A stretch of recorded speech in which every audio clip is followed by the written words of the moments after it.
Susan and Erica should log on pretty soon as well.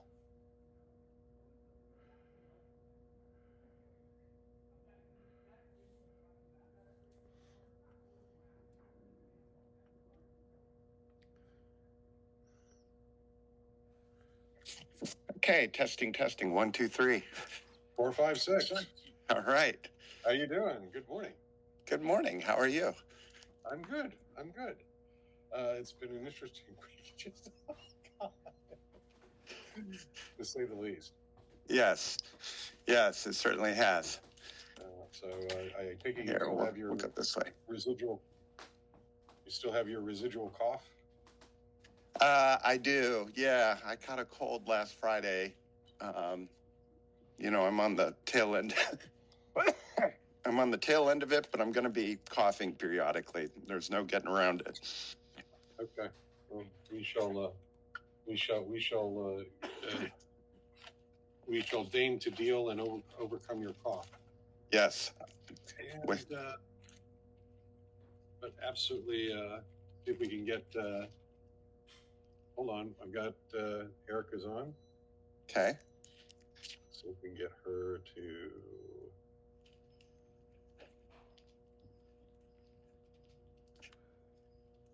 Good morning. Hey, how you doing? Hey. Good morning. Doing well. Good morning.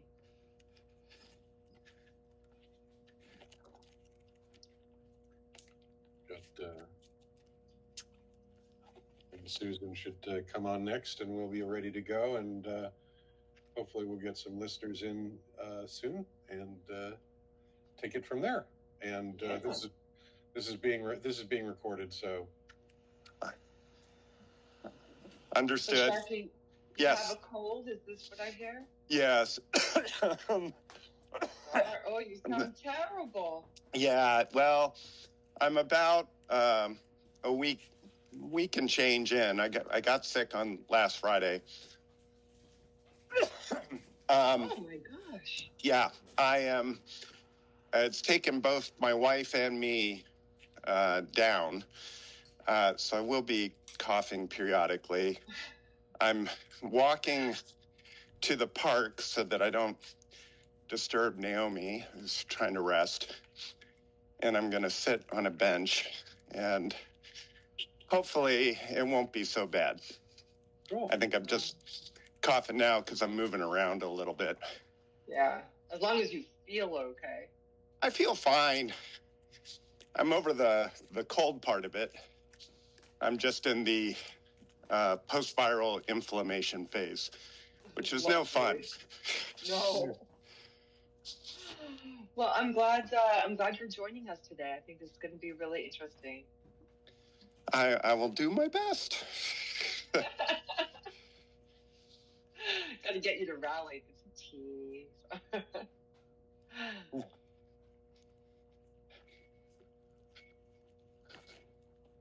It's so gorgeous outside. I was out for coffee with a friend, and wow, this is where we shine. My God. I know. We've been waiting a long time for summer to start. Oh, it was such a bad summer. I swear, I was me, the San Francisco diehard, never leaving. I was like, what am I doing here? I can't take this anymore. It was a freaking awful summer. It was breaking me. Like, I'm searching for winter coats in fucking July. Yep. What the fuck? Yep. Yeah, I know. It's crazy. It was crazy cold in July, and we've had for me, or for San Franciscans anyway, some ridiculously hot spells. Almost 78 degrees. It's unbearable. Right. In October. Right. I moved here in 1991, and I remember 91 through 93 as being extremely cold, pretty much year-round. But some of that might have been I moved here from Florida, so I think my scale was a little out of whack. But yeah. Well, this was definitely a tough one. There were days in June and July where I was not motivated to leave my home. And yeah. That's so not like me at all. I'm usually like just chomping at the bit to get out. And it felt like, what's the point? So right now I'm staring out the window. Couldn't be more blue. No wind. What are we? It's going to be 75 degrees today. I mean, come on. I know. It's beautiful out right now. I'm looking at it, and it doesn't get much prettier than this.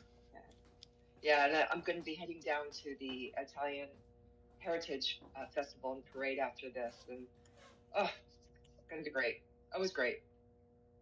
Oh yeah, I saw that that was happening. Mm-hmm. Do you live in North Beach, Erica? No, I live in Nob Hill. Nob Hill, right. I knew somewhere like that part of the city is all just like a big blob to me. What? What are you talking about? Where do you live? I live in Sunnyside, which is kind of near Glen Park. So yes, we are about as far away as we can get. Exactly. So there's whole parts of San Francisco that, just by virtue of distance, I just don't get to all that often. No, you go to City Hall for your meetings? Yeah, I go to City Hall. Occasionally I'm in FIDI. Once in a blue moon, I'll be in North Beach. I have almost... The only time I ever have to be in Nob Hill is dropping a friend's kid off for school who we carpool with. And goes to Stewart Hall. And I think there's... That's close to me. Yeah. Yeah. Well, where'd Susan go? Yeah, I know. What's going on? Let me text her again. So it looks like there's a lot going on with the homeless commission, Sharky. Indeed, there is. So are you going to be giving a sort of an overview of the drama, or do you have something specific that you wanted to get into? Well, I'm happy to talk about anything you guys want to talk about. I pretty much I'm an open book. I say what I think. Yes.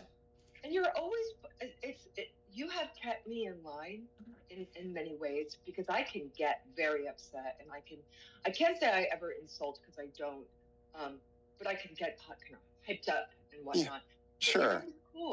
You're cool. You keep things on a cool level. Well, I mean, I think some of that is informed by my personal experience. When I don't know how much of this you want to save for the actual conversation, or if the actual conversation has actually started, maybe. I don't know. It will officially start in about half a minute. Okay. I'm wondering where Susan is. I don't know. Maybe she got pulled away. She'll jump in. Yeah. It happens. It's no crime. We got crimes. This isn't one of them. Yeah, right. Not yet, at least. Right.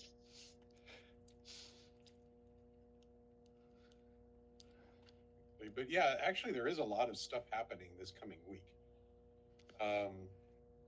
And welcome to the Sunday Brunch space at the Voice of San Francisco.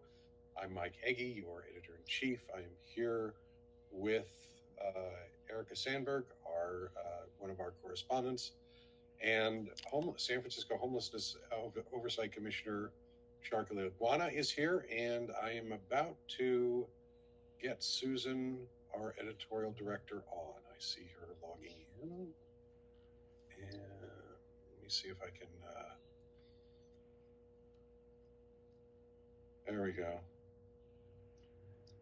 So hopefully she'll be on to speak in just a few moments. And as we were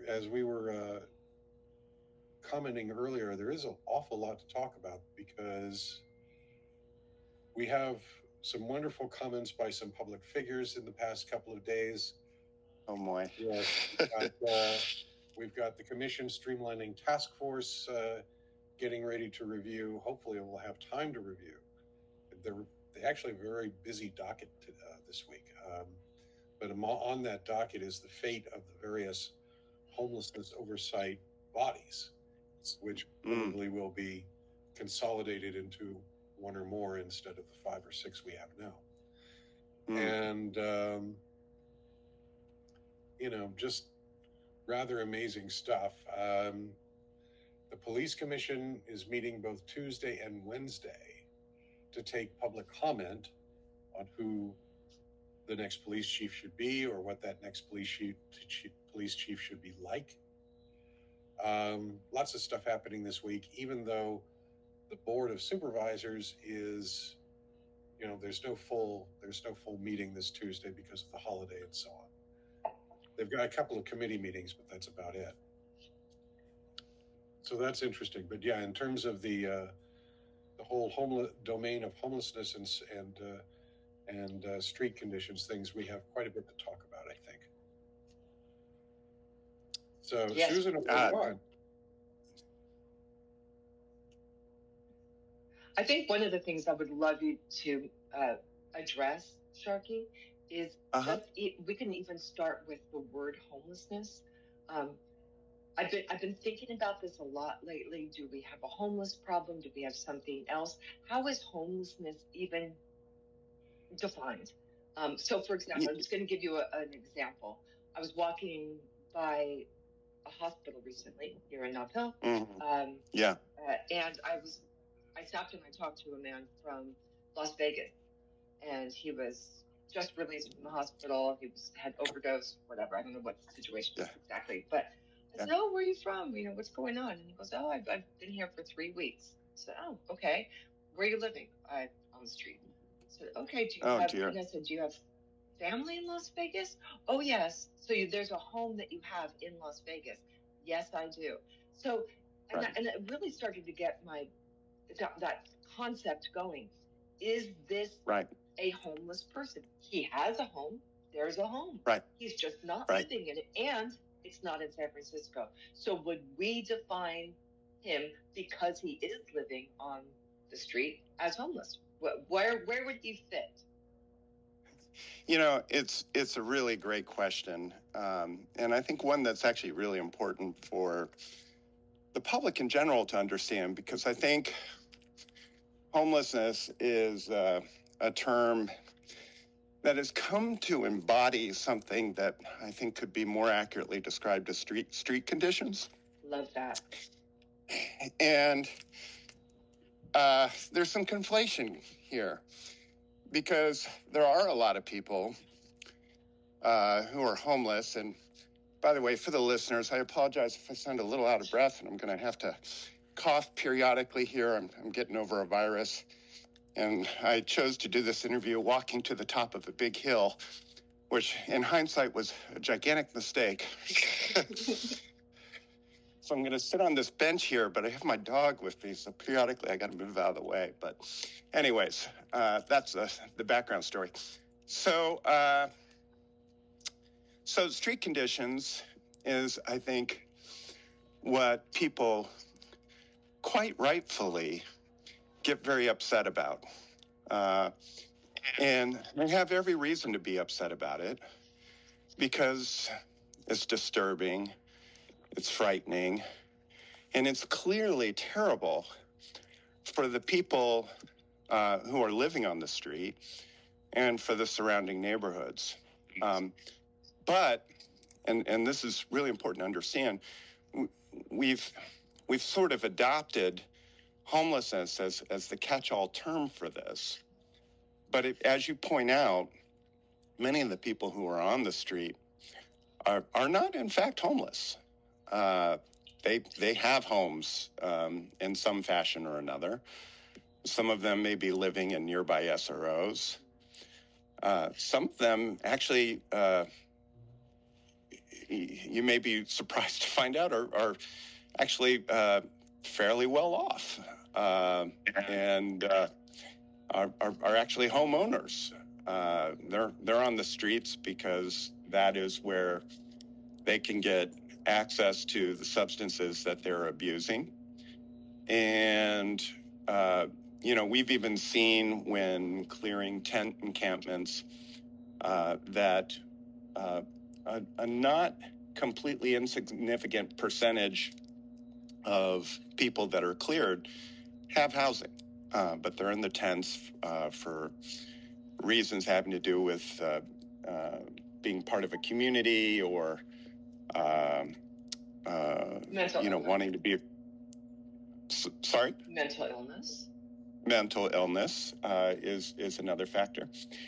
And then, on the other hand, when we talk about homelessness and to answer the question that's asked, homelessness is just merely the state of not living in a home or a shelter. It could be temporary. You could actually have housing, but still be homeless. So that person that you met from Vegas would qualify as homeless under the definition that the city uses, because they're living on the street and they're not living in shelter. There's a whole host of policy questions about what do we do when somebody comes here and they have family and housing elsewhere. Right. How do we best enable them to get back to a place where they have a degree of support and shelter? It's certainly what's best for them. Everything we know about homelessness is that every day that somebody is on the street increases significantly negative health outcomes across a broad spectrum of potential health issues, not just substance abuse and mental health issues, but actual physical health. Everything from sickness, chronic illness, all the way to physical injury and so on. So people being on the street is not desirable from any perspective. There's no scenario where we'd want people to be on the street. And but the challenge is how do you best affect that? Right. And that's where things get really interesting. And I'll say one last thing. I don't want to monologue too far here, but the other thing to remember when we talk about homelessness versus street conditions, street conditions may or may not include people who are homeless.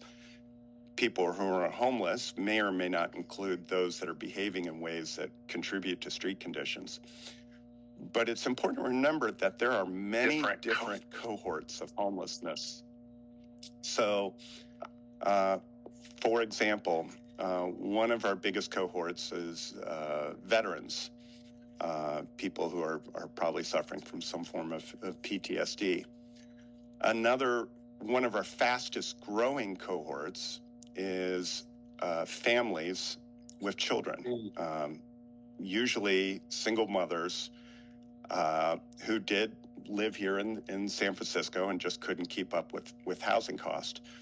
We have people fleeing domestic violence, people who have mental health issues, people who are immigrating here for work, what we call transitional age youth, which is what I once was, a foster kid who just wanted to be in San Francisco and didn't have the resources to support himself, and wound up homeless for a period while trying to figure it out.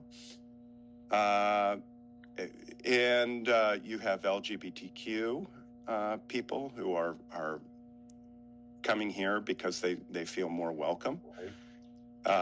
And there's a long list of other cohorts. And so it's really easy to think about this as through one particular lens, which is the lens that seems most visible to us, which is street conditions. And it's easy to forget that there's all these other aspects to it. So it is one word to describe many different problems, and you can't solve many different problems with one solution. We're probably going to need many different solutions, and that's how we're probably going to best position ourselves to make some kind of effective progress on this problems. I am so glad that you said all of it, because I think one of the things that has sort of been forgotten in this whole thing is the fact that there are many different causes to people's conditions. And I think I suspect that we don't see so many of these people, a lot of these people on the street, but also, they're couch surfing. And then when they're couch surfing opportunity, because of various economic or other issues, evaporates, then they end up being on the street for real. And then they end up encountering the hazards of the street, including the temptation to use drugs.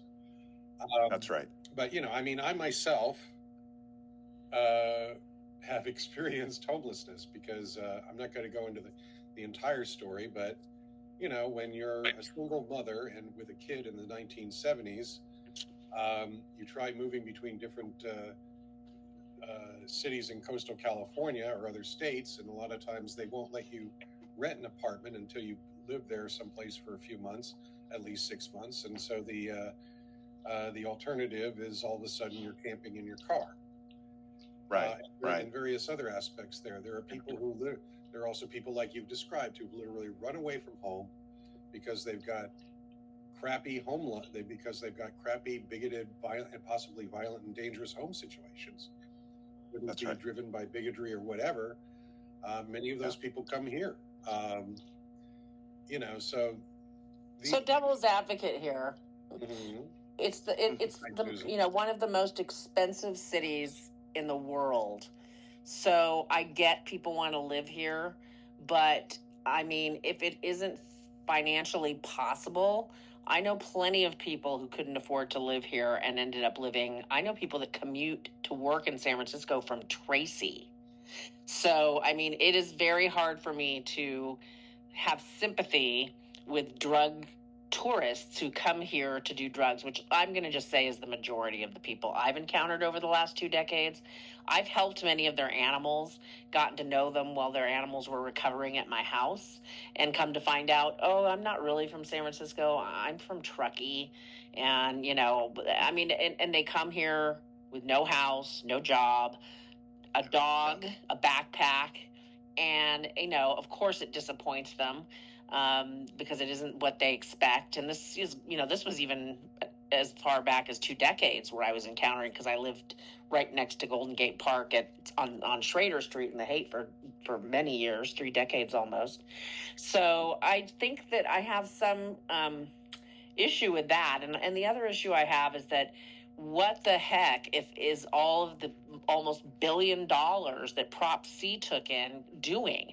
If it's supposed to mostly go to housing, where is it? And why are the people who actually are these families with children and the people that are really, trying to make it and running away from bad home lives, why aren't they housed? That's the good question. So first of all, I just want to acknowledge the validity of your experience, right? Which is the people that you encounter. And I think that there is some evidence to support the idea, a fair amount of evidence to support the idea that people come here because of the ease of access to the substances that they're addicted to. And frustratingly, given how expensive it is to live in this city, we actually have some of the cheapest prices for fentanyl and meth, which is another, I think, attraction for people that want to come here to abuse substances. And so I want to acknowledge all that, but I also want to say that there is an element of observation bias baked in there, which is you see the people that you see because they're visible. There is a whole other cohort of people that aren't visible. I've gone and I've spoken to those people. You may have read about the RV encampment that was out by Stonestown Mall. Yep. I went and spent an entire day talking to all of the folks that live there, or as many as were willing to speak with me. And generally, what I saw were a lot of working class people who were holding jobs, did not appear to have any of the visible signs of what you might medically call florid substance abuse, or they didn't come across as somebody who was using meth or fentanyl routinely. They were just pretty much just people looking for work. This isn't to say that we can sustainably support RV encampments all over the city. I don't believe that we can. Or give them housing for free forever. Well, and, so we can talk about that part of it, too. So you asked a question, which is, where's all the money going? And I think that's a fair question to ask, particularly when we do have a pretty significant budget. It's, north of, or has been north of $700 million a year. It's been declining lately. I suspect it will probably continue to decline in the future simply because our tax revenue has been declining in general. So the question becomes and I totally get it, from the perspective of a typical San Francisco resident, a typical San Francisco voter. I'm part of the city. I'm contributing to the city. The city is collecting an awful lot of tax revenue. Where's the improvement? And when I joined the commission, I had the exact same question, which is, what's going on here? Where's the money going? And why aren't we seeing any significant improvement in the overall state of homelessness? I think those of you that follow this issue are aware that by federal law, the city, all cities in the U.S., every 2 years have to conduct what's called a point-in-time count.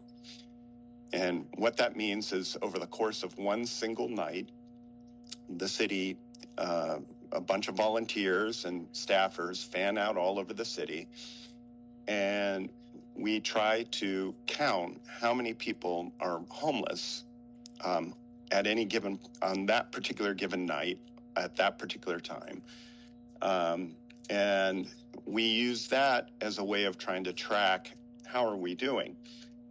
And one of the things that, if anybody has paid attention to this, might notice is that those numbers tend to stay, or have been for many years, fairly consistent, around 8,000 people plus minus a couple hundred. And that's been true for many years running. And so when I joined the commission, I started to get curious about, well, what does that mean exactly when we're counting people on a particular point in time? That's interesting, but I'm not sure how useful it is. And let me explain why I think that number is not useful.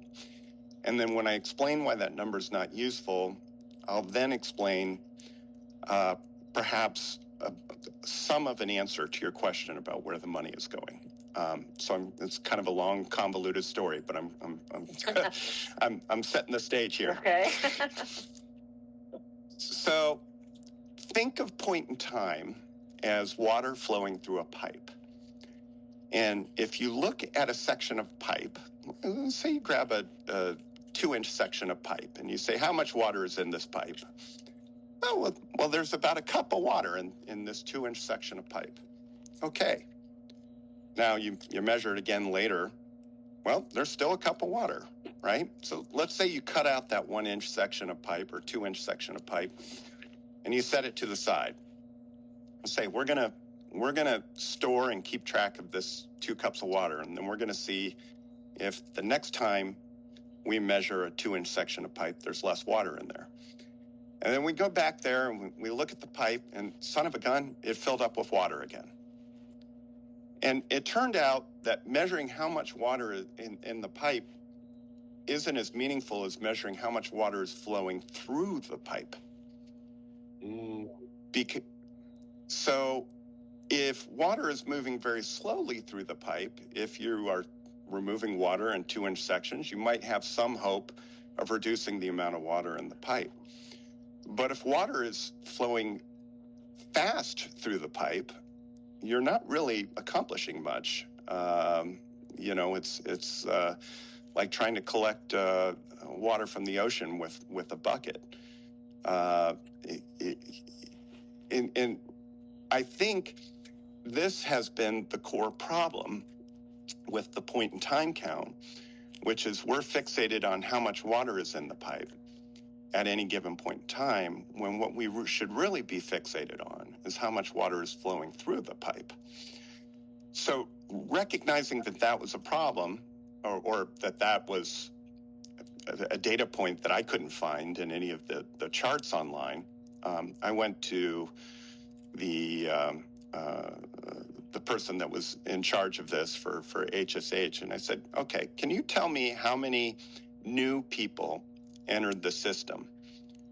And can you tell me how many people are currently in the system? And can you tell me how many people are leaving the system? Because I wanted to get a sense of what's our flow rate. And what they said was really interesting. We don't know.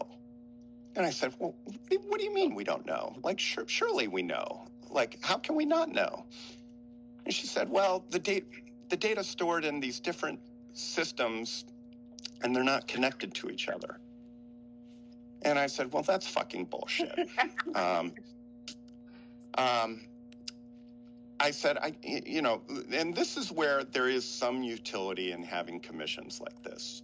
So for background, I run a van rental company called Bandigo. And as it turns out, I built the computer systems, front end and back end, that run Bandigo. And when I say I built it, I mean I literally wrote every fucking line of code. I didn't hire somebody to do it. I did it. And I didn't do it in a weekend. I did it over the course of, well, I'm still doing it 25 years later. So it's been like one of those stories where a guy builds a castle using milk jugs full of cement. Just inch by inch, slowly building this thing. But there's one thing that I, as a result of this work, that I really deeply intuitively understand, which is how do you get a whole bunch of people, tens of thousands of people, into things that are moving around, and the people are constantly changing, and the things that you're trying to put them into are constantly changing. So it's a data problem at the end of the day. And I know from my work building all these systems that if you have a customer, the first thing you do is you assign that customer an ID. And the next thing you do is you assign a date time to when you created that ID. And so I said to this person, I said, everybody that enters the homeless response system, they get a one ID, correct? Because that's what our system's called. It's called the one system. And she said, yes, everybody gets a one ID. I said, okay, well, I'll tell you right now, there's a creation date of that ID. And if there's not, we need to fire that vendor immediately. And she said, are you sure? And I said, I'm positive. I'm dead fucking positive. By the way, pardon my French. I don't swear much online, but I'm a washed up musician with a high school degree, and this is how I talk. Sounds like all my ex-boyfriends. Yes, exactly. I'm a good ex-boyfriend, although happily married for 25 years, so I guess I'm a good husband. Yeah, there you go. But, yeah. So, in any event, so I said, okay, we got a one system ID and we have a creation date. So all you need to do is look at how many IDs were created between, in any calendar year. And that's how many people entered the system. And, okay, all right, how do we tell if they're in the system or how they left the system? And I said, well, okay, we have housing, we have services. Presumably, when we provide those services, something's that entered into the database with their one system ID, correct? Yes. Okay, well, when we provide that service, there's also a creation date for that event. And so if we have provided services to somebody within, say, the past 6 months, I think it's fair to say that they're in the system. They're somebody that's getting help from us. And then if we created an ID and then we provided them services and then we stop providing them services, let's say we haven't provided them services in, say, 6 months or a year, then we can say they've left the system. And this got a little bit of pushback at first. Well, wait a second. Just because they left the system doesn't mean they're not homeless. And I said, yeah, well, that's true. But whether they're homeless or not isn't what's relative or relevant to the city in terms of how we're budgeting for things. What's relevant to us is whether we're providing them services or not. And this is probably a more accurate picture of who actually needs our help versus this point in time count, which is only telling us how many people were on the street. We could on that Correct. particular night, Mm-hmm. right? So got a little bit of pushback, and then wait, before you go on about that, who's pushing you? Push back from who? Well, just from the person I was talking to, and they're no longer working with the. No. This is in HSH, and the pushback was in good faith, right? Like I think it's hard for people that aren't in government to understand that everything you do in government, first of all, it always winds up being more complicated than what you expected. Oh, yeah. And then it also winds up being more expensive. Yep. And everything you do is also what we would call rivalrous, meaning whatever you want to do, somebody else wants to also do something. Yep. That occupies the same resources you want to occupy.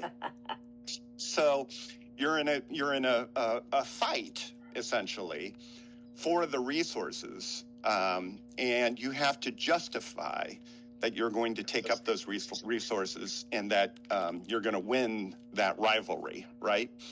And government, understandably, reflexively, wants to check for this, because when they just go and spend a bunch of money on some harebrained idea and then it winds up being a harebrained idea, people wind up getting fired or demoted.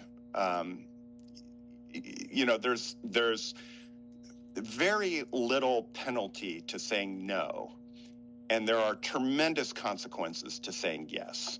And that's just how we've set government up. That's how it works.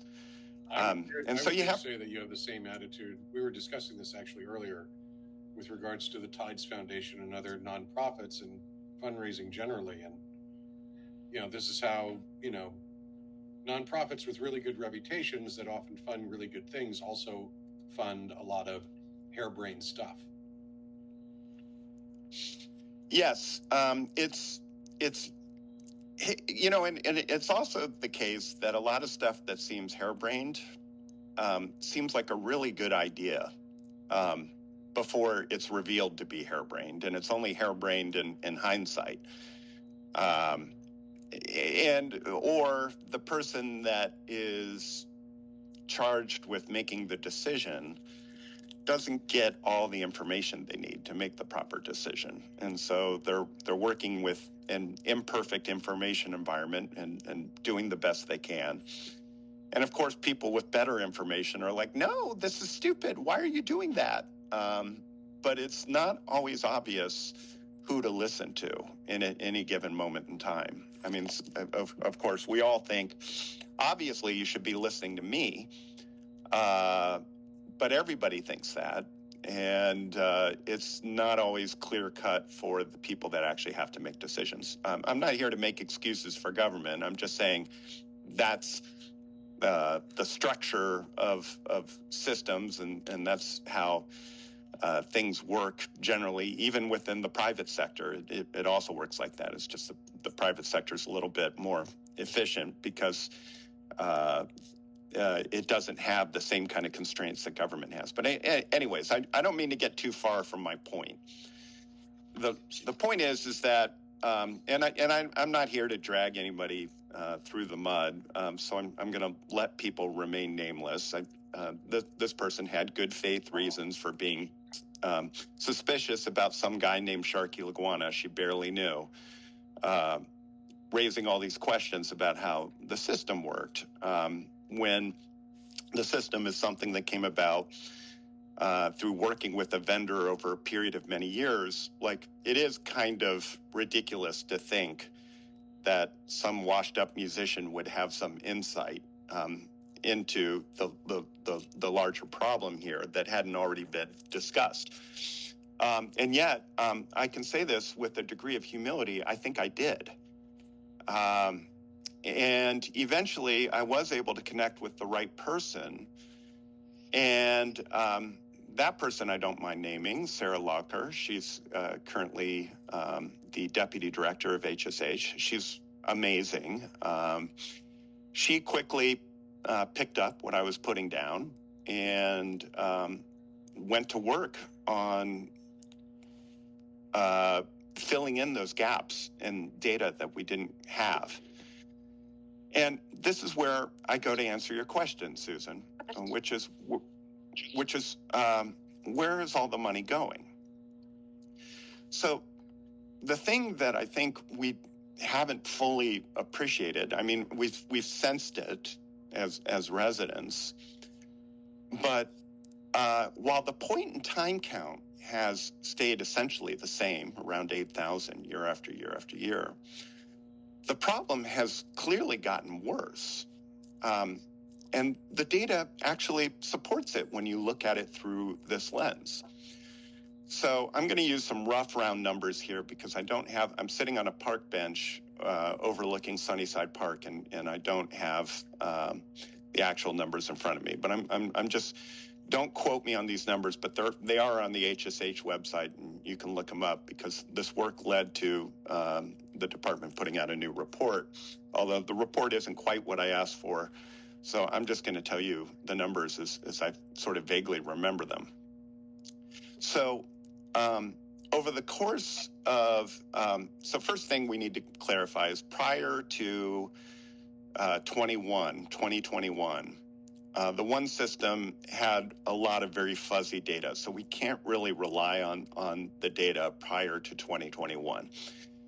This is because the one system itself didn't even go into effect until like 2019. So it took a couple of years to work out the bugs and, figure out how to get people into the system fairly cleanly. There's still some data quality issues, but the point of all this is prior to 2021, we can't rely really on the data at all. But for 21, 22, and 23, over those 3 years, we saw the creation of one system IDs essentially double. So they went from around 7,500 to around 15,000 in a single calendar year. Wow. So we were seeing a dramatic increase in the number of people that were entering our system looking for help. Now, the number of people leaving the system did not double. It went from around 5,000 to around 8,000. So, again, I might be misremembering some of these numbers, so I don't want anybody to hang on this stuff. I'm just using the numbers to sort of illustrate the data trend. And the data trend is we were helping more and more and more people but the number of people leaving our homeless response system, leaving our care, was not increasing at the same rate. So that sets up an interesting fact, which is, kind of counterintuitive, which is that the department, and this is, a very tough thing, I think, for people to understand, but like the data supports it. The department has actually helped more and more people, and it is only due to their efforts that number of 8,000 has not increased. In other words, as a result of all the services and help that we've been providing, that is why the number that we're seeing in the point-in-time count is not skyrocketing, because based on the number of people entering the system, that number should be 16,000 people on the streets. So that's interesting, and I think illustrates part of where the money is going, which is essentially trying to fight this battle to increase the flow rate. But they're up until I pointed this out as being a hole in our understanding of the data didn't exist. And so, like, the department really didn't even have a way to articulate that this is what was happening.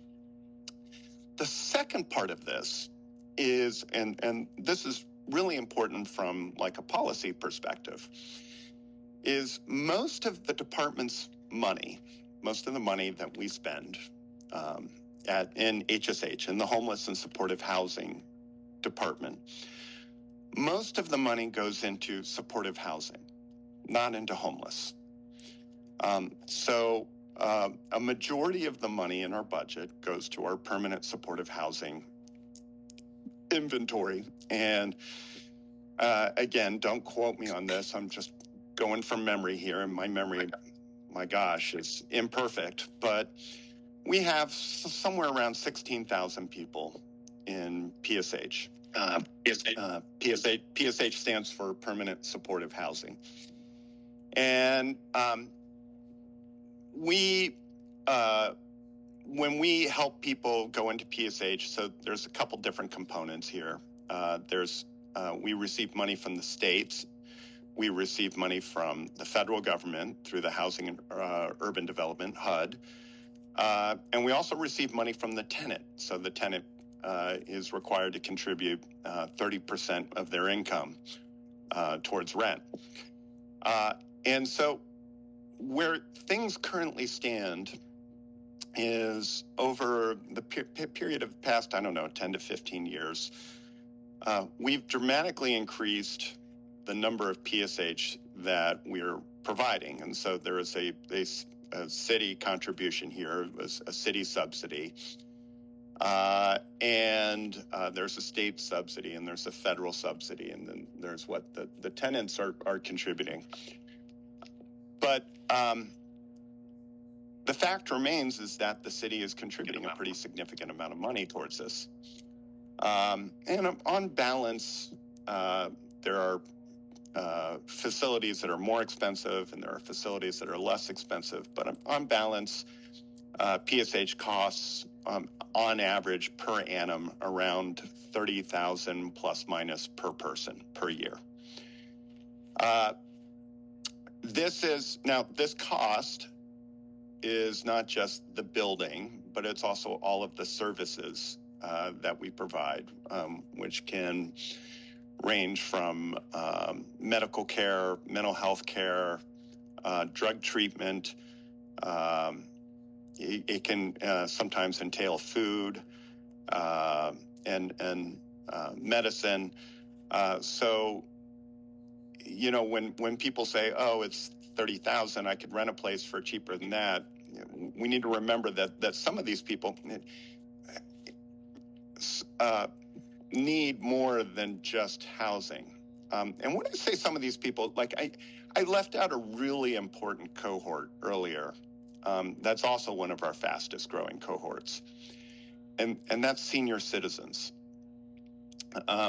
And these generally aren't the people that you're seeing on the street that are contributing to street conditions. These are people who need oxygen tanks, who have chronic health conditions, who require a lot of medication or have a walker. Some of them can only be wheeled in a stretcher to go to medical appointments. And we have a not insignificant number of people that fall into this category, where it's probably, or it just simply isn't realistic to expect that they're going to become self-sustaining at any point in the future. And but Sharky, what is the taxpayer's obligation here? I mean, you know, I've got to tell you, I have the numbers. So from fiscal year 2021 through 24, the city appropriated a total of $1.1 billion to the OCOH fund and spent $821 million. And they expended $316 million across the service areas, representing a $21 million increase in spending from 23 fiscal year. And they said that largely the driven growth was by a permanent support of operations. So that means almost $23 million increase, and mental health operations, an $11.7 million increase.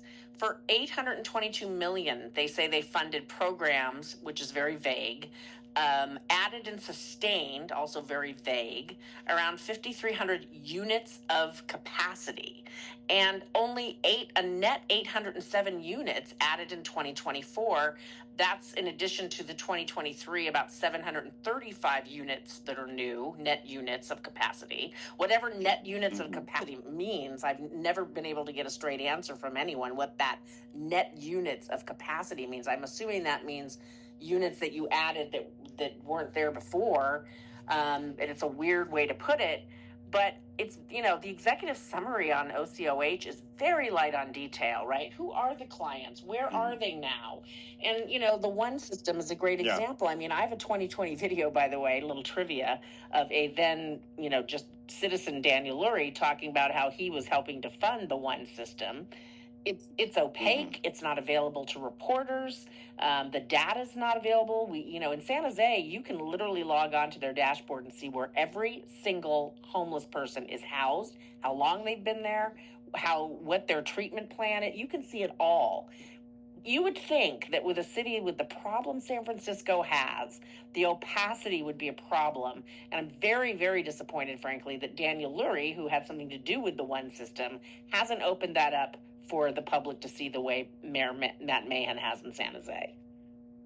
Yeah, I'm glad you brought up San Jose. I think the work that they're doing on data is incredible.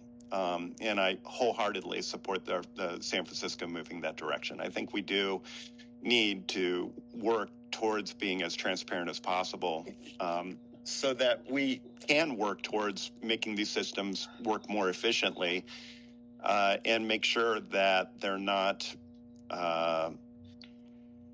being wasteful because, ultimately at the end of the day, if we are going to spend the money, we want the money to be spent as effectively as possible and help as many people as possible. And also, where are they from? Like, why are we taking care of people who own houses in Nevada? Why are we helping people who stepped off a bus yesterday? I mean, where does the taxpayer obligation to help these people come to an end? When do they get put on a bus and let Nevada deal with them? I just have a real problem. I mean, I asked Matt Mahan about it, and he said, if they're not from here and we arrest them, we send them back. It's just not something San Francisco is responsible for. San Francisco is not responsible. I mean, would it surprise you, for example, if someone very high up in the Lurie administration told me that 90% of the van dwellers were illegal immigrants who had been here less than 6 months? Would that surprise you? Why are they getting housing over veterans? I think that I think with respect to what we've built with the permanent supportive housing program, I think the challenge we have, and this is what I was underscoring when I was talking about this, is, as we are currently proceeding, we will eventually run out of money. And we do not have an infinite supply of resources to devote to this. So then it becomes, okay, well, if somebody's in permanent supportive housing, how long are they in there for? And here, I think the evidence suggests that the average length of stay, because the department talks about a 10% churn rate, the average, that implies that the average length of stay is about 10 years. As a practical matter, there are people that stay far less, but if there's people that stay far less, then of course that suggests that there's also people that stay far longer.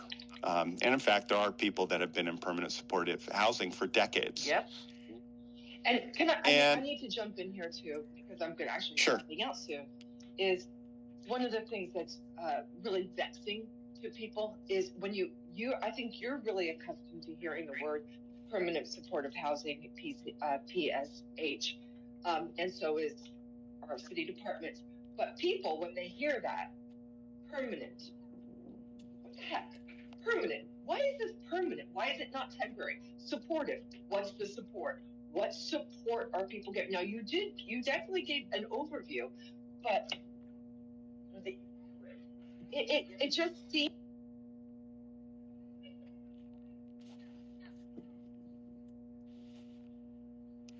I think Eric is. You're breaking up. Eric, you're breaking up. Shoot. Okay, listen, I gotta go. I'm so sorry I'm not working right now. I can. Or on pins and needles here, waiting for the question. I can actually, I know exactly where she's going with this, because we've talked about it. But we had dinner the other night. We discussed this. When I just did a story that you may have seen where I went with Elizabeth Fung from Dignity Moves and Matt Mahan and spent a couple of hours with them at a supportive housing interim, they call it, an interim supportive housing development in South San Jose. Mm-hmm. And, by the way, it went up in 6 months and it's already moving people in and out. Their average length of stay is about 2 months. And then, they have some plan for the people that they have in these systems. And again, the dashboard will show you. But Mayor Matt Mahan agreed with me when I said, permanent supportive housing should not exist except for people who are truly unable to care for themselves. And if they're truly mentally ill, they belong in an institution, frankly, but they're not a danger to themselves and others. If they are, severely, handicapped, or they have to be, as you were saying, wheeled in and out of things, then they should be in a facility of assisted living. And I've known people who've had to do that to their own parents. I took care of my father, but that's what Italians do. But, still, there was a point where, I had him in the Veterans Hospital 3 days a week. It's a lot. But the bottom line is, I think that it should be called temporary supportive housing. And Mayor Matt Mahan and Elizabeth Funk agreed. They said that's why we call it interim supportive housing. Right. They don't believe in a permanent supportive housing because, as Matt Mahan said, I don't believe San Jose taxpayers want to pay for someone to be supported for the rest of their lives. Exactly. I think the real question here is where the throttle should be with regards to transitional or interim supportive housing, such as what we in the city would call shelters, and permanent supportive housing. And I think one of the biggest problems, it seems that one of the biggest obstacles to getting people who are on the street off the street, people who are camping on the street off the street, is that, well, we don't have enough slots in permanent supportive housing, and if you try to put them in more shelters and make more shelters, then that's going to come out of the amount of permanent supportive housing that we can provide. And we shouldn't be putting people in shelters. We should be putting them directly into permanent supportive housing. And yet the real issue here is, like you said, there's going to be a guaranteed percentage, hopefully small, that are going to need some kind of assistance for the rest of their lives. Right. But we should find that out first and then put them in a facility where that can be done. Obviously, we don't want that person going out and dying on the street, because because supportive housing, for whatever reason, can't. What we should be doing is making sure that people are off the street and in some kind of transitional facility where we can find out what their issue is and then put them where they'll get the most help. I think the core trade-off here is, when we talk about permanent supportive housing, and the fact that it has grown from being a couple thousand units to now being 16,000 units, is if people are going to stay there, as some have for decades, the resources that we are devoting to those people are resources that we cannot devote to people that are in crisis. Right. And I think, the folks that look at this through the housing first lens, which I understand it's a term that's become a bit of a political flashpoint, but let's just take a step back from the political flashpoint aspect of it and just look at the basis for that policy. And the basis simply was a bunch of work was done in Norway, and what they were able to establish was that if they had people and they stabilized them in housing, that the outcomes were generally better, and they were the likelihood that they would be able to wean themselves off of whatever they were addicted to increased, and the number of people that were living on the streets decreased. And so this was the policy basis for this whole movement. And along the way, it became a word that encapsulated a lot of other things and a lot of other policy decisions that weren't really part of that original work. So basically, but there was also, I think, left out of that policy conversation were some of the unique aspects of the environment that policy existed in. So, for instance, let's take Helsinki, which was the city where a lot of this work was done. In Helsinki, the city owns 80% of all real estate in the city. Yep. Mm-hmm. It's owned by the city. So for them to construct housing, I think it was, I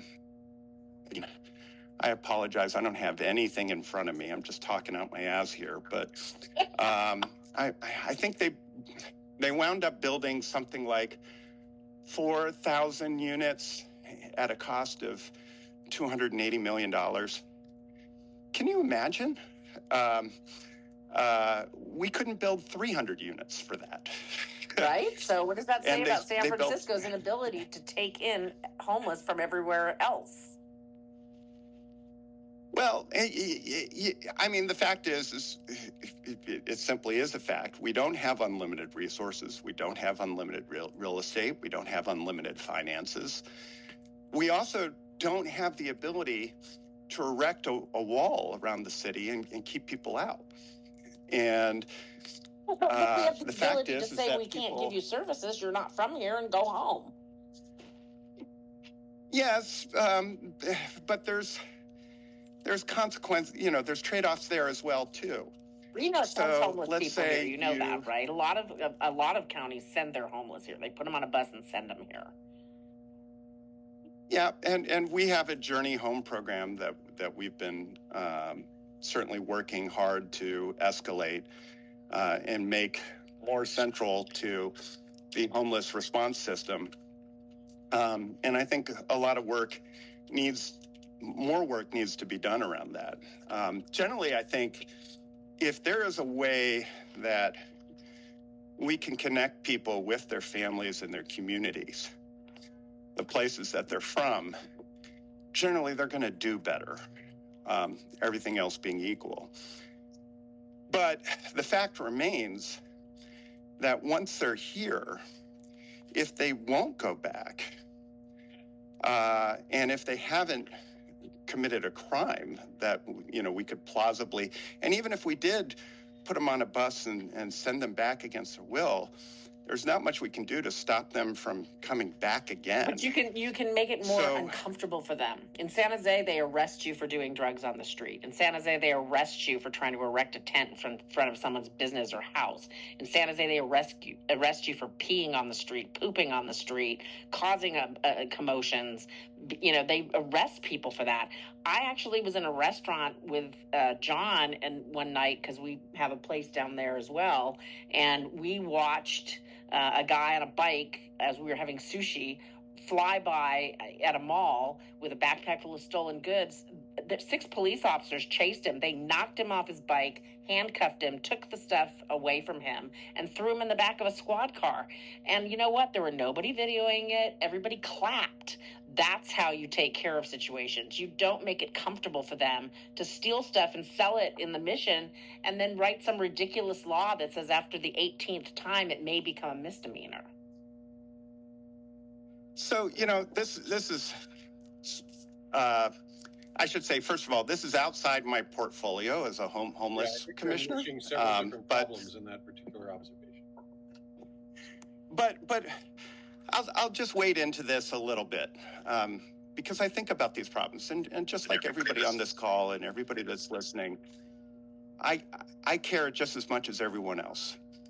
And here's the challenge I see from the city's perspective. So we have roughly, well, it used to be 1,100 and something like 1,172 jail cells. I think over the past year, I think we've increased that about 30% to around, I think it's north of it might be north of 1,400 now. And we have also increased the number of people that we have in incarceration, and commensurate amount. Like in other words, we're running at more or less full capacity in terms of the number of people that we have in our jails. And the average length of stay in a jail is a couple months shy of a year. I think it's like around 300 days. So again, we have a capacity problem. I totally understand the deep level of frustration when you see people that are flagrantly committing crimes, and certainly, just like everyone else, I want law and order to be established, and I think it's horrifying what many of these people are doing, but we're also limited in terms of how much farther we can take things from just like a capacity standpoint. And that's even assuming that you had a judicial branch that was willing to go along with it. And we don't. And so that is the challenge that's facing us from a municipal level, which is we can't simply just arrest everybody that we see on the streets. We don't have any place to put them. And that's even assuming we had a judicial branch that was willing to incarcerate that many people, which clearly they don't need to be incarcerated forever. But they, if you can, by the way, the example I was giving, the guy was homeless. He's a well-known homeless guy that, by the way, after that incident disappeared. And, he went, they gave him a bus ticket and he's gone.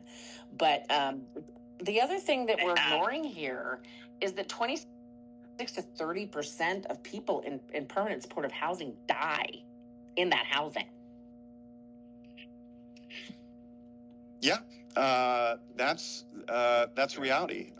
Quite a few of them, as we know, many of them are dying of overdoses. Yep. But that's who is dying of overdoses. Almost a full quarter of the deaths, overdose deaths, happen indoors. Yes, which also further underscores the point that we were making earlier about street conditions not necessarily being indicative of homelessness per se, because they're in housing, and that's where they're overdosing now, and that's also been some of the lure of, I think, the street, which is, they can do drugs and there's people around them to help keep them safe. But we also have a lot of people that just die of old age and chronic illness. So it's complicated. And it's really easy to look at this through the lens of, there's social disorder and this is upsetting and, there's a solution that's going to fix it. But it's really a lot more challenging when you get into the nuts and bolts of how do you actually effectuate something. Also related to that question is the whole issue of, if we're providing supportive housing, why do we let people do drugs inside supportive housing? Or at the very least, this is an issue that has been introduced at the Board of Supervisors this week. At the very least, why don't we, if we fund supportive housing where people continue to do drugs, can we at least provide some of that supportive housing for people who don't want to be exposed to the danger of relapse? People want to. So I am 100% in support of having more sober options for people. I recognize the data that says that if people can get stabilized in housing, that they're more likely to avail themselves of treatment options. I understand that. I also understand that every day somebody's on the street is a day that there is the likelihood that they're going to have some kind of negative health outcome increases. But I am 1,000% in favor of having facilities where that's just not permitted or allowed. And I'll share a personal story here about why this resonates for me personally, which is when I finally figured out, thanks to back then we called it GA, General Assistance. I got a little bit of help from General Assistance, and with that money, I was able to get a room at the Civic Center Hotel on. Oh boy. You know that place? Yes. So that's on Market and 12th. It's now currently being redeveloped, and it's a pretty incredible transformation story. But I lived there and then wound up working there, the midnight to 8 a.m. shift for about 5 years. Yeah. And, this is the early 90s. But we had a huge problem with meth back then. I dealt with so many different horror stories. I could spend the rest of the day telling you stories. I am bad. Stabbings and killings and people jumping out of windows and trying to set the building on fire, running the car into the building, blah, blah, blah, on and on and on. But my story isn't about them. It's about me. So I'm a 21-year-old kid. I've got, as I think I mentioned earlier, a high school degree, a diploma. That's about it. No job skills. I want to be a musician. Later, I did wind up becoming that, but at the time I wasn't. And the only job that I could really find, and back then it was a lot harder to find a job because you had to look in the advertiser or the paper, and all the jobs they advertised would require a college degree, which I did not have. The only job I could find was working at the hotel, making $5 an hour. And I'm up midnight to 8 in the morning every night. And my whole universe, my whole social circle, everybody I'm surrounded by, involves a lot of people who have varying degrees of substance abuse issues.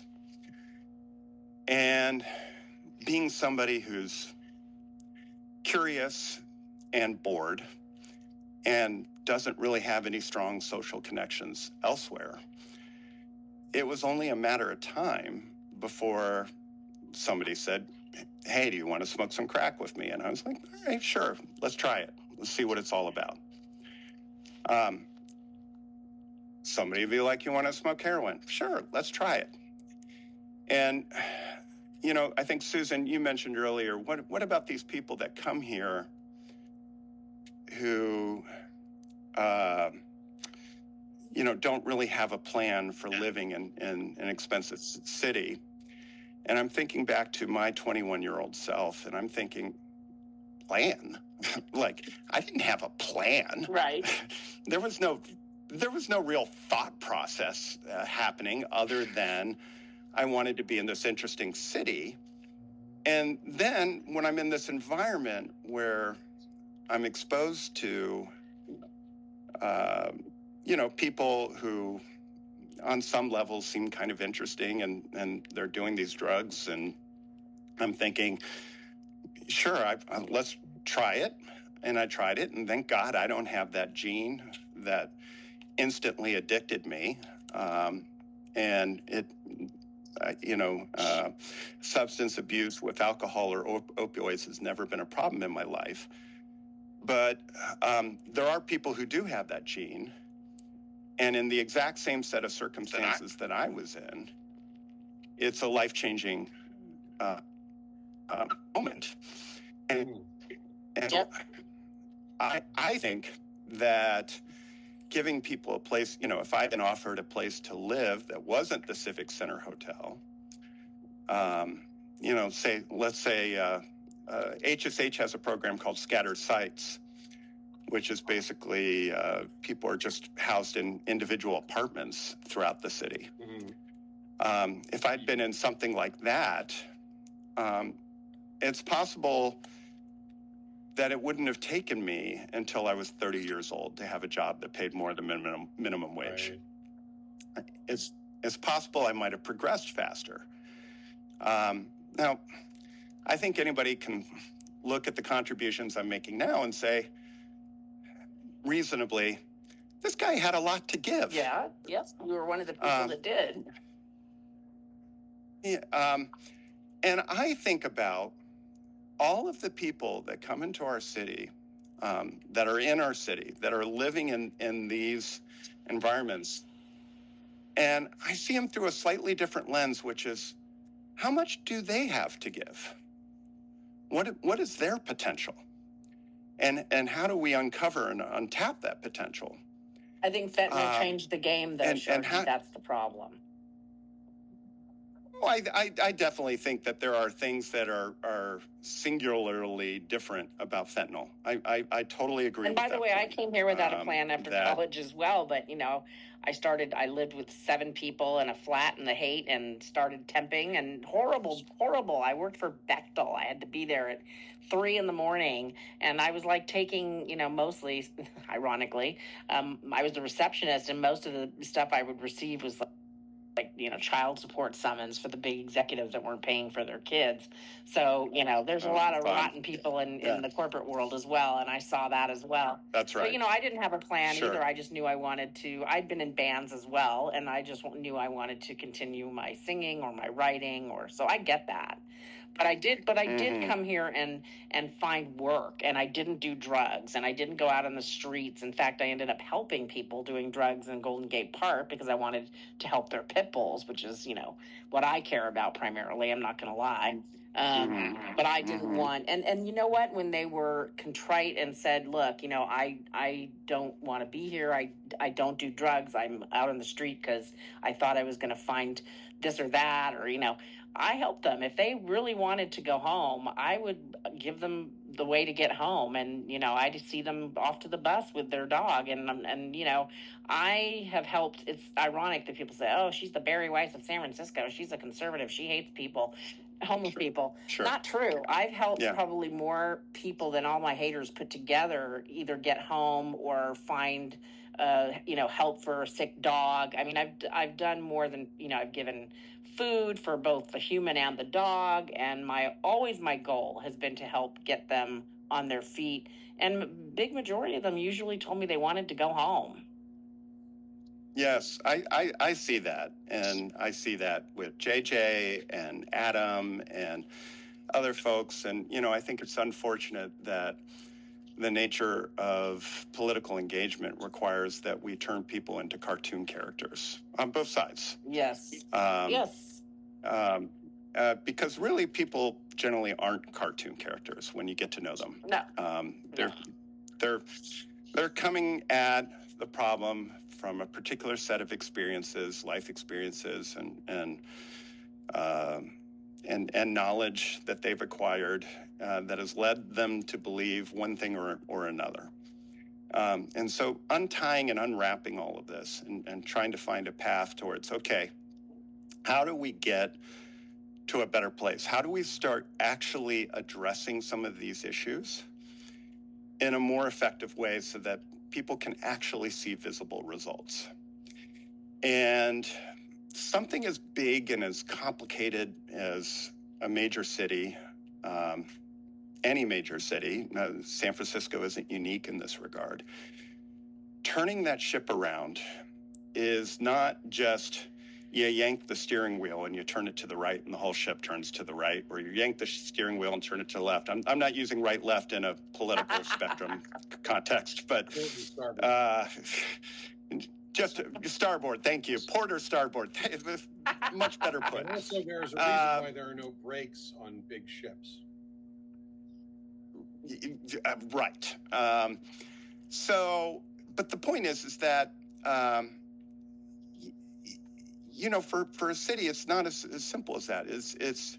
If you were to use the ship analogy, first you have to convince everybody in the boiler room to light up the fires. Then you have to convince everybody in the engineering department to turn all the knobs and dials the way they got to be turned. And then you got to convince all the people in charge of making sure the rudder works, that they should do what you want to do. There's a lot more, a much higher index of persuasion that is required to change the course of a city than I think people fully appreciate. Because at every step, if people disagree, they will, through their actions or inactions, express their opinion of the direction that you're headed. And so getting alignment, building consensus, that is how you actually effectuate change. But it's insanely hard.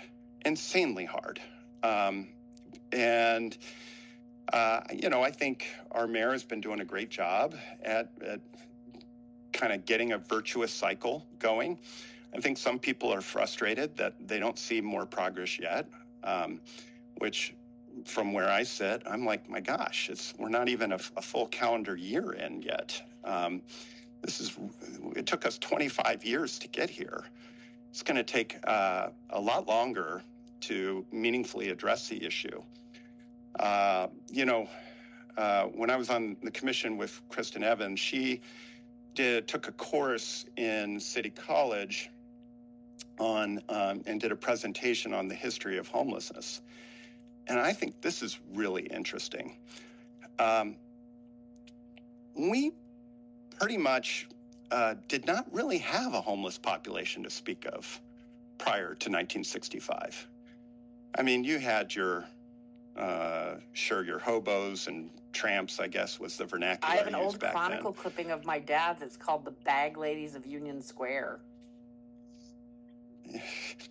So, there was people out there, but nothing like, what we have now. And to your point, I think that the dynamic that has created that is the proliferation of some of these hyper addictive substances. And I think, the thing that we need to keep in mind or be mindful of is that for some people, and I firmly believe that it's largely genetic. For some people, that one flirtation, that one chance encounter is effectively a death sentence. And the pull for them is inexorable. And very difficult for them to escape. So, I think if we're looking at this through the street conditions lens and not just the homelessness lens, because remember, homelessness is a whole bunch of different issues, and a whole bunch of different kinds of people with different kinds of problems. But if we're looking at this through the street conditions lens, then I think we need to be, as a society, as a state, and as a country, thinking about this problem holistically. And that entails going all the way up the chain to precursor chemicals coming in from China, going into Mexico, being manufactured by the cartels and essentially shipped up the five, which is why the West Coast is so predominant in fentanyl abuse.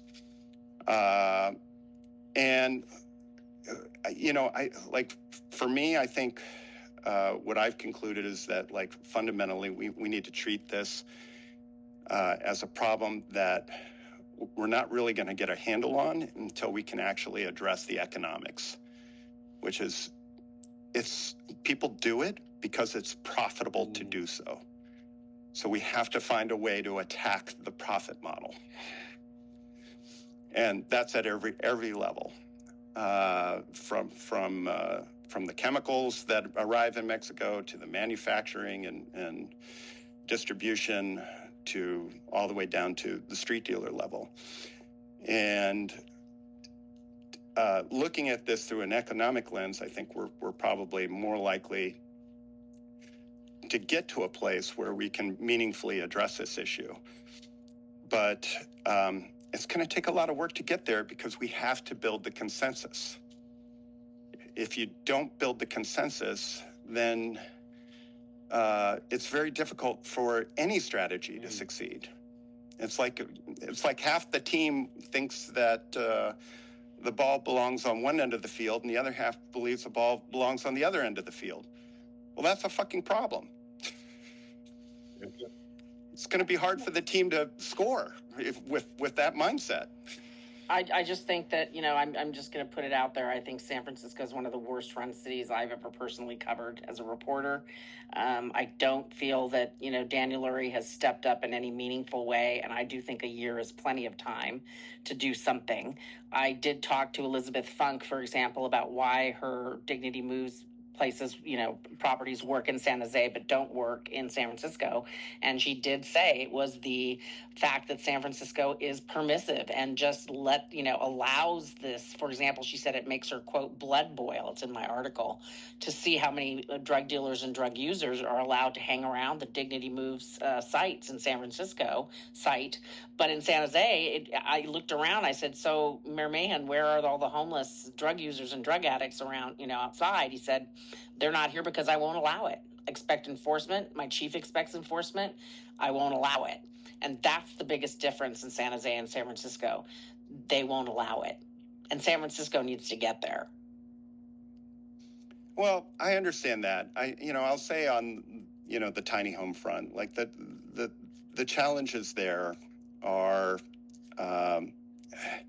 the homes themselves are fairly inexpensive. They're like $10,000 to $12,000, sometimes $15,000. So on that level, at first glance, they appear to be fairly inexpensive. The challenge is number one, finding a site. Number two, getting water, power. Right. But they're working sewage. In San Jose. They set one up in 6 months, and they're ushering people in and out. In 6 months, they're going out, having had counseling, job training. Many of them end up applying for the city job program. I'm not buying it. I mean, it's San Francisco has a problem, and its problem is its politics and its politicians. And frankly, Daniel Lurie, I have a 2020 video of him talking about his support for harm reduction, his support for safe injection sites. He talks about how great Episcopal Community Services is, when in the story I did, with Gina from Mothers Against Drug Addiction and Death, you'll see that they were the number one site for overdose deaths, and yet they still run Daniel Lurie's building. What kind of a message does that send to San Franciscans who want to see drugs, be treated with more severely, drug users be treated with some sense of, you can't just lie around on our sidewalks, sell stolen goods, do drugs, and have the police step over you and say, could you move a little? Because yes, I do have a video by J.J. Smith where a cop says, because Daniel was around the corner with a security detail doing an interview, and the cop goes, if you guys wouldn't mind just moving over a little bit onto the other side, if you want to, that isn't going to solve it. Mm-hmm. Well, I think, again, you talk about arresting people, and put them where? We're at capacity. We are? Like there's... I mean, really? I don't know. I keep hearing there's room at the inn, but again, I can just point to San Jose and say, look, they have a budget of $3 million, it's like $3 billion, but how are they doing it? And if they have way more people, how is San Francisco unable? And I just have to say, because A, the citizens won't tolerate it, and therefore the politicians can't and won't tolerate it because they want to be reelected. And in Matt Mayhem's case, he just actually believes in exactly that's why people are calling for him to run for governor. You don't hear them calling for Lurie to run for governor. Mm-hmm. Well, I would just say San Francisco is far more constrained on a number of different fronts than San Jose is. Geographically, we're 49 square miles. I don't know how many square miles San Jose is off the top of my head. But per capita, San Jose has more people. But the per capita stuff, it never matches up well because San Francisco is both a city and a county. And San Jose have to do something like that, Susan, is make arrangements with out-of-county facilities. Okay, but here's the deal. I also did the numbers for Santa Clara County, and guess what? They still come out with a smaller budget. So I have those numbers, and I'll post them, but I have them in my articles in the past. I did match up Santa Clara County with San Francisco County, and San Francisco County still is spending way too much money, has way too big of a budget for what people get as taxpayers. The people in San Francisco pay way more, over $7,000, for example, per city worker. Santa Clara County, it's around $1,200. So you can't tell me that the budget in San Francisco isn't out of control. Well, and that includes for homelessness. I understand. And I would just say, like, I've done several deep dives into this over the years, and I found it really difficult to do a proper apples to apples comparison. But setting aside the differences between a city and a county and the fact that we're a consolidated city and a county, and setting aside even if you take it at face value that we are spending more per taxpayer by virtue of our size, one, like a core difference between San Francisco and San Jose or Santa Clara. As a kid, I don't ever recall thinking, I want to move to San Jose. So what? Or I want to move to Santa Clara. No, what I mean is that San Francisco, for whatever reason, whether via its position and culture or via its unrivaled beauty, is an attractor. Well, right, but that doesn't mean you get to come here and live here on the taxpayer dime because you want to do drugs and look at the Golden Gate Bridge. There are I understand. There are some other analogies here with regards to San Francisco being an attractor. It's not just in terms of, we have a similar sort of friction fit problem with regards to housing development, period, because San Francisco attracts all sorts of people. They attract people who are likely to fall into homelessness. They also attract people who are beginning their careers. Again, one of the biggest things here in this situation is employers are going to want their most talented employees to be close to them, which means that they're coming to San Francisco, that puts demand on housing as well. And again, that's another issue where we are unfortunately very shall we say, codependent on a lot of bad policy choices and are working our ways at as well. Well, to your point, Mike, there is no data point that has a higher degree of correlation to the per capita rate of homelessness than the cost of housing. You can ignore every other data point, the level of services the city provides, the weather, even rates of overdoses. You can look at data point after data point after data point, and nothing matches up as cleanly as the cost of housing to the homelessness rate per capita. On that at all. I absolutely agree with you. I think that the issue there is that, one big issue there is people who are, couch surfing, the rents go up, they get thrown out, they become fully homeless. That's all about the housing market and housing prices. The problem that I see, however, is that when people hit bottom, we've got to try and find a way to repair these people before we can take them out of the system and put them someplace where they're expected to pay their own rent. So it's not just about housing supply. That's a big part of it. Yeah. Well, no, look, there's no silver bullet here on any front, right? So, for instance, I can give you an example. Baltimore has something like a third or fourth the rate of homelessness per capita as San Francisco. But it has something like double the rate of overdoses per capita. And I don't think anybody would compare Baltimore favorably to San Francisco and say, I'd rather live in Baltimore, even though it has a lower homelessness rate. Obviously, some people do, and I'm not trying to insult the good people of Baltimore. I don't know. But the point is, San Jose, if it's good enough for NVIDIA, that's all I'm going to say.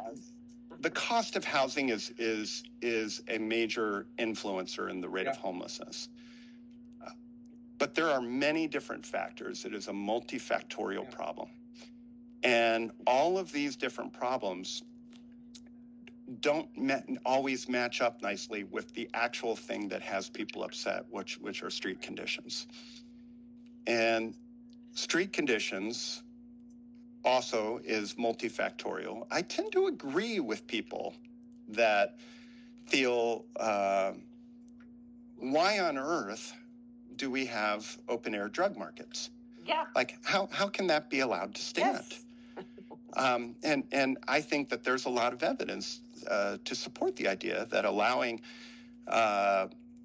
drug markets to continue unabated leads to prices being lower because the market is more efficient. And when prices on drugs become lower, it makes the city even more attractive to people that have a substance abuse issue and are finding it hard to get where they live, maybe in Santa Clara, maybe in San Jose. And so they come here because it's just easier to find. It's a denser city. It's easier to feed the addiction that is driving you at your core. They don't allow open air. They don't allow open air drug sales in San Jose. I think the work that San Jose has been doing, particularly around the data front, I'm super interested in that work.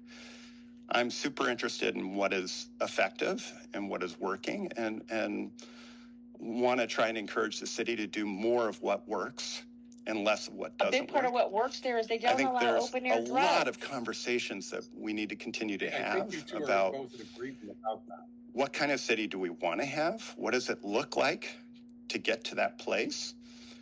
I think, and getting there, I can appreciate the perspective that you have, Susan, and to do what you're talking about entails convincing and persuading your residents, your fellow residents, to adopt that perspective. Is that going to solve the problem? I think it's a little more complicated than that. I don't think it's quite as simple, but I do think that we could do better on the sales of drugs and enforcement. I know the mayor wants to do better. He talks about it. Exactly. I understand that there are people like yourself who are frustrated with the progress that has been achieved so far. There has been progress, by the way. Pretty significant amount of progress in number of tent encampments and the amount of crime. They removed their tents. They didn't remove the people. I do feel, rightly or wrongly, I do feel like the city is headed in a better direction. But that didn't happen overnight. And it may be inelegant to say this, but some of that work started prior to the election that resulted in Mayor Lurie being elected. Yep. I mean, I can draw, I think, a pretty straight line from the passage of Prop E to the decline in auto burglary break-ins. Mm-hmm. I think that there is a strong causal relationship to be established there. And it had a pretty dramatic effect on the number of people that suffered that kind of crime. So I think we need to look for more of those kinds of policies that deliver the change we're looking for. But some of that, like Prop E, it entails persuasion. And it means we got to get everybody aligned. And getting alignment also means keeping an open mind ourselves. I mean, one of the most important questions I ask myself every fucking day, how am I wrong? What am I not getting right? Because I've found in my life, I've gotten a lot of things wrong. Maybe you guys get everything right. I probably not. I definitely don't. So I listen to your perspectives. I listen to other people's perspectives. And then I try and nudge towards things that I think have a high degree of delivering results, or a high likelihood of delivering results, positive results. And hopefully, in aggregate, that's what gets us to a better place. I think there's some evidence to indicate that it does, and it will. So I'm optimistic. So, Sharky, can I ask you a question? But it takes work. Do you think that the lack of enforcement... And with that, I'm getting yelled at by my wife via written note. That I've been on the phone for a while now, and she wants me off the phone so that I can attend to household chores. Okay. Yes, I get that. So everybody's still there? Yeah, we're still here. And with that, thank you very, very much. Although, testing. Sharky, can you hear me? No, I think he can't hear us because for a while now, actually. Okay. Well, that's too bad. Well, in any case, hopefully he'll hear this in the replay. Or where did I lose everybody? We can hear you. All right. You just can't hear us, apparently. Logging off. But thank you so much for contributing. Susan, can you hear me? I can. Great. Let's talk about Benioff. Jesus Christ. So we've been mentioned already today in the Chronicle because Tom Wolfe posted a article by Liz Lee in the Voice of San Francisco where, her a study, we did a study on how people felt about, whether or not they wanted to see fentanyl dealers arrested and deported, and a huge percentage of respondents said they did. And so this prompted the Chronicle to refer to the Voice as a conservative news media publication, which I find hysterical because the Chronicle is the most out-of-touch publication. And this is exactly why Barry Weiss just got, $150 million from CBS, because, people are seeing that the mainstream media is out of touch and they need help. Like CBS, for example, needs help being brought back to a place in the middle that's got some common sense. So call us what you will, Chronicle, but the fact is that study was done with regular San Franciscans by a company that does data for a living, and that is exactly how the study came up. We didn't make up that study. It's just what it is. And I think I do think Sharky couldn't hear us towards the end, but what I was trying to ask him is, do you think that Elizabeth Funk is correct, that the lack of enforcement, this permissiveness that San Francisco continues to have, is the reason why we have open air drug markets here, and when I'm down in Silicon Valley, they don't? And, it's just a pretty simple question. Like, why can't San Francisco get rid of things like what JJ films every single day? The most recent, a very disturbing video of a Honduran fentanyl dealer weighing his fentanyl inside the Powell Street BART station tunnel with a line of clients, and he's, selling them bags of fentanyl right there. Yeah. You don't see that anywhere else. Yeah. First off, I want to make sure you can hear me. I can. Okay, good. Sharky sends both his apologies and appreciation for the conversation. Oh, I totally appreciate it. And it's great to have, opposing views. And I do appreciate what he did with the one system. Interestingly, that Daniel Lurie bragged in 2020 about being a contributing force behind that, and it took Sharky and all of this time to get to the point where it makes any sense, and still is not transparent or available to the public. But anyway, and I think part of the problem that you've identified is, I agree with you, it's absolutely lack of enforcement. But the problem is, let me just give you an example. As editor-in-chief, one of my responsibilities is to do social posts promoting our new articles. And we did an article last week about Supervisor Dorsey and Board President Mandelman's legislation about ensuring funding for sober living versus harm reduction supportive housing. Yes. And, I post this onto a certain equivalent to Twitter that has a butterfly for its logo, and that I mostly enjoy, but sometimes I do not.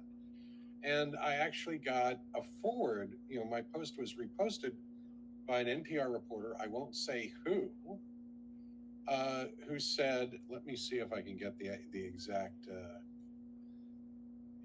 a key question isn't only whether this type of housing will allow drug use.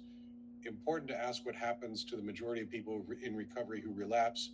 Relapse is considered a normal element of substance use disorder. According to who? Yeah, according to NPR, which is why, they're going to lose their funding, right? I listen to NPR. I love NPR. This is according to one NPR reporter. But there is an institute, these ideas take root in institutions, and then when people see new information, they won't, it clings to this old doctrine. Even if the institutions call themselves progressive, operantly, these institutions are always operantly very conservative. They don't react to new information. They don't react to, sometimes, frankly, just plain logic. And so one of the biggest obstacles that people like Sharky have, and as the mayor has, is not only their colleagues in City Hall on the second floor, right, but people within the departments themselves. You yourself have talked about, one of the executives at DPH who's in charge of harm reduction, basically saying there is no alternative to harm reduction. We have to protect our harm reduction program at all points. And when people are dying of overdoses in the street and people are complaining about it, that's just them complaining about quality of life issues. Yes. That is exactly what they say. Perverted perspective that takes roots in these institutions. Yep, 100%. And, as far as what Benioff said, it's not something that others haven't said. And I know that you and I agree on the fact that, Trump doesn't really care about San Francisco. We know that. Right.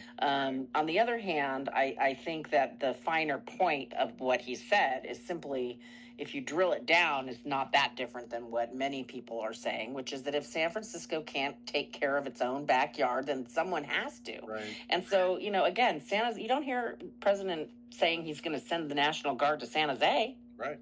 And again, I don't care what he says. It's got more people, much bigger population, a way smaller budget. And yet, I'm not saying there isn't homeless, because I'm here and I'm there. I will tell you there is a lot less homeless. And when it starts to, become a problem, see an encampment starts to, pop up, they deal with it. And that's and when he said that, the encampments, okay, great. Daniel Lurie says this too. But here's the problem with that. They took their tents. The people are just sleeping now on the street. So I just was in the marina yesterday, and I posted a picture of a guy in a, tent with his poor dog laying on the street. And he's, underneath a big plastic tarp. It's not that the people are gone. The tents are gone. That's a big difference. Right. And a lot of this is a tremendous amount of this is about political will. Not only among institutions, but among voters in general. Yes. And, you remember back to the APEC conference where we had the political will to get everybody off the street. That's right. Even if it was just for a week. And even if it was with regional and federal assistance, that we had back then and we have now supposedly for drug enforcement.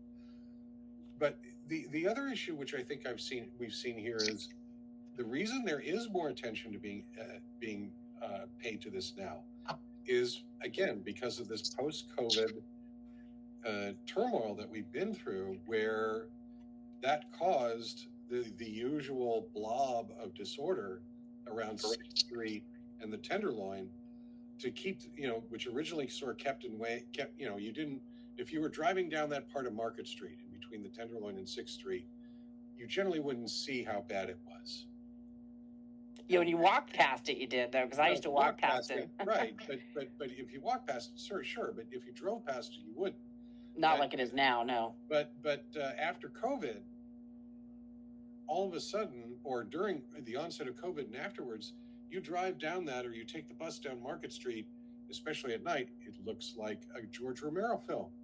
Yep. The blob seeped into areas of the city, including the theater district and shopping districts, where people, normally would not see it, or at least they could ignore it. And this, I think, part has caused a lot of the public realization that we have to do something about this. I would love to, it would be nice if we could get together and solve these issues before we hit bottom, but apparently that's not the case. No, and I think that's why, we've had quite an adventurous 24 hours with Elon Musk, responding to some of my posts and Tom's posts and reposting a Voice article. But basically, really, I think what's being said here is, in a more extreme manner, is that if San Francisco can't clean things up, somebody's going to have to, because otherwise more people are, again, the articles that I worked on with Gina, Gina spent years getting these numbers that, the Chronicle, who likes to, say nasty things, was never able to do, by the way, or the Standard. Bottom line is, 4,000 people nearly have died of overdoses in San Francisco since COVID. In relativity, we had 12 or 1,300 deaths from COVID, and yet, London Breed shut down the city for that, and yet we have people dying every day. If you watch, I don't know how JJ does it. He's a hero, but he's out there every day, and all that Lurie says is, "Oh, you're making the city look bad," and you and the people on X. Okay, I'm sure I'm one of those people. But the bottom line is we're just showing the truth, and JJ shows it in vivid color every day. And until people see this stuff, until they understand that until they get out of San Francisco and go to another place, I mean, I don't know if there's people out there who have not been out of San Francisco in a while, but it is not normal anywhere else except maybe Oakland. But in a civilized area, Marin, San Jose, Santa Clara County in general, you're not going to see the stuff in Cupertino. I'm not saying there isn't homeless. I'm not saying there aren't people doing drugs. But the vast, majority, and yes, it's more spread out, but even by the creek, they've dealt with it. It's now the park is coming back. People are walking the trails again. If they can do that in a few months and every single person there has been moved into interim, temporary supportive housing is getting services, which, by the way, is a requirement to be in those places. You have to accept the services. The other issue is the mentally ill. Something I didn't know till I talked to Matt Mahan was that the counties are responsible for the mentally ill. Mm-hmm. So in Santa Clara County, for example, there's a lot of people who just won't qualify for interim housing because they would be disruptive, like drug addicts are to people who don't want to be around people doing drugs. Right. The mentally ill are disruptive. So the county is supposed to take care of that. But now Matt Mahan said, and when I talked to him, he said, I'm going to take care of this myself. And he did. And now Santa Clara County is on board to pay for the mentally ill beds, the mental illness beds that they need. I think, San Francisco is its own city and county. It should be easier for them to get the mental health beds. Yeah. So I don't care what anybody says. This is a poorly run city, period. Well, yeah. Okay. And the corruption. I mean, I could go on. It's just like there's just so much wrong. The nonprofit industrial complex, the homeless industrial complex. I remember calling it that in 2016 and had letters of hate from people at the Coalition on Homelessness. But guess what? That's exactly what it is and what it's become. Right. And we've got to end it. Yeah. Well, like I said, hopefully we can bring more of those issues to light, and hopefully we'll have more incidents that, hopefully less impactful incidents that increase public attention to these problems. Yes. But the thing that I want to talk, there are a couple of things I want to talk about Benioff and Benioff and Elon Musk, frankly. And the first is that Benioff, he obviously, first came on as the sort of progressive city father and essentially helped shove both Prop C's down, the citizens of San Francisco's throats. 100%. And that was horribly, counterproductive. So much of those taxes that were collected had to be refunded by businesses who left, because of businesses that left, or because of sticking details, etc. And all it essentially did was give the homeless industrial complex yet another way to create an unaccountable funding stream. That's right, and it's CEO Jennifer Friedenbach. Exactly, by lowering the vote threshold for passing these taxes. And now we're stuck with this. And it's Benioff is a big actor in that regard. 100%. The other factor is that, again, and hopefully my Trump estrangement syndrome won't come through too much in all of this, is, as we discussed before, if Donald Trump cared about all the ills that San Francisco had, the federal troops would be here already. Yes. The troops can be sent to do things like guard federal buildings and take up the slack that federal agencies would not have. They shouldn't be doing policing. No. But they can support other federal assets. Trump doesn't want that. Trump wants the troops to actually do policing, which is why we've had this escalation to other things about Antifa and so on. It's also, I think, one of the reasons why we've seen cities like Chicago and New Orleans and Nashville get this attention before us, frankly. I mean,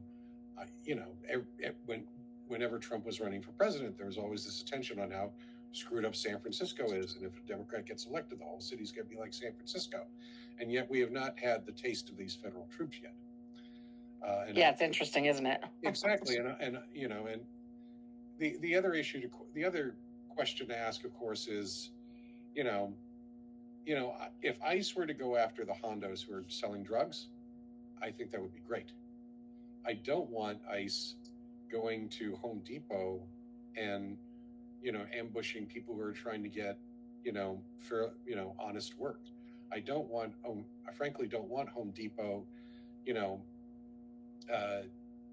ambushing the Grubhub hubs and the DoorDash hubs, and frankly making it that much harder for me to get my pizza in the middle of the night.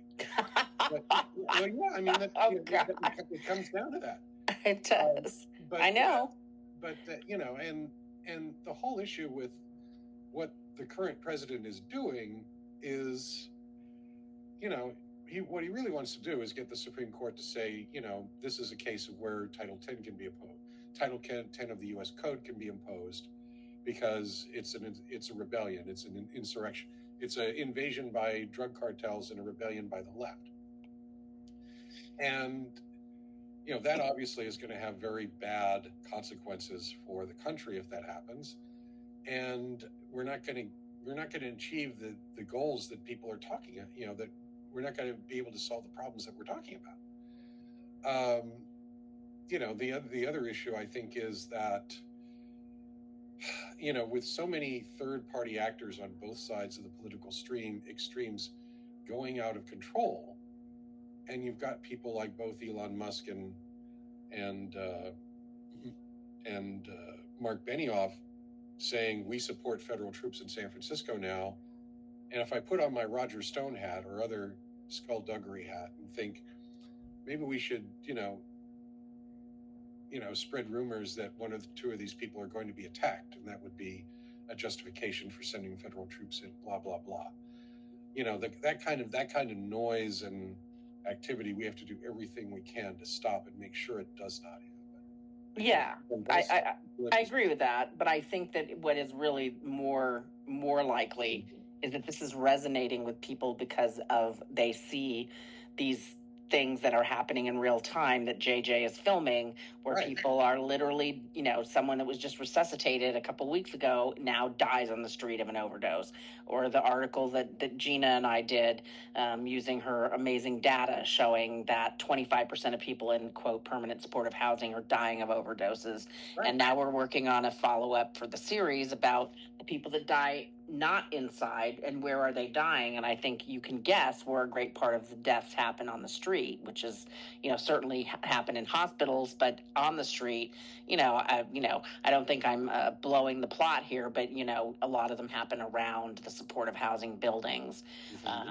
I think there's that. I think that too, when you see someone like Brooke Jenkins, fly off the handle, why I responded to her, of course, I get what she's saying. On the other hand, when she's saying we have citizens that don't want to go to school, they don't want to walk their kids to school, don't want to go to work. I think that, you got to remember, she's talking about illegal immigrants. They're not citizens, number one.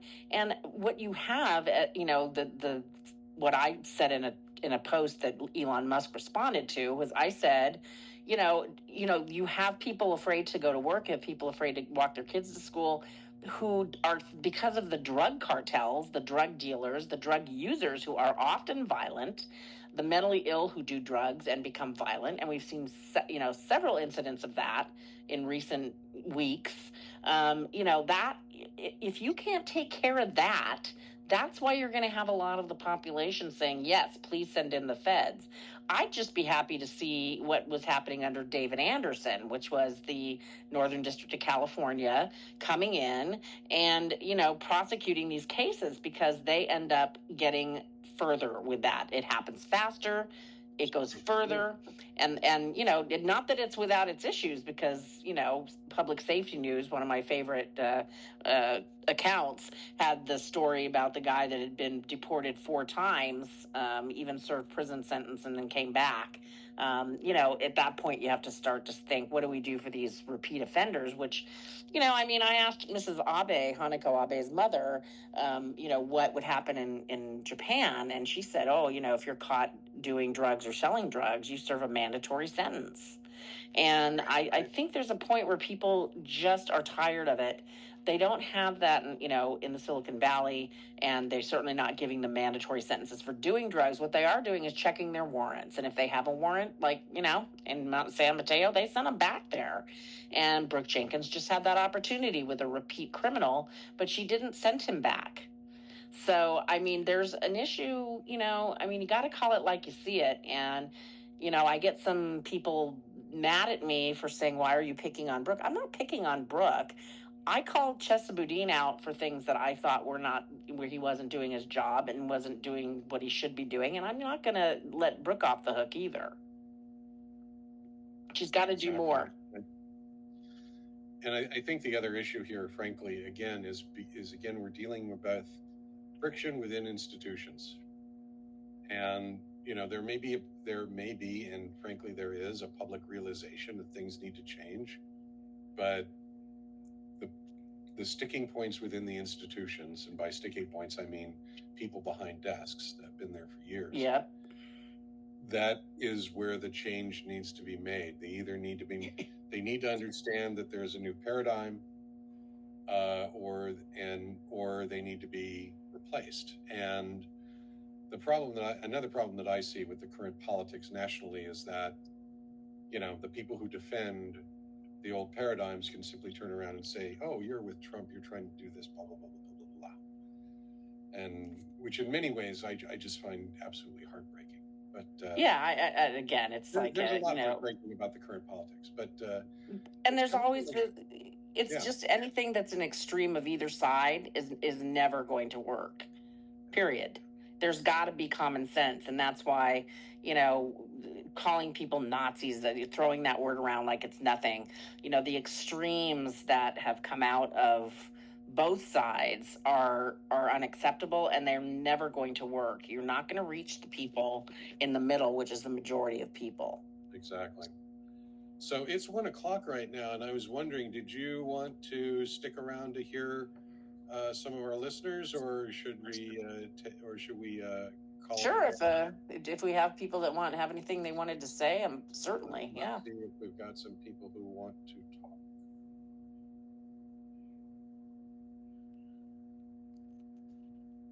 I'm not seeing it. I know there were some requests earlier, and I know there's been a lot of good comments that people can read in the thread underneath this. Particularly from Robert and some other folks here, and Gina. But it looks like I'm not seeing anybody requesting to speak. Well, I think that, this is a topic that's going to come up again and again, and some of the people who are listening today are hopefully, going to be future guests for us, because they're in the trenches every day.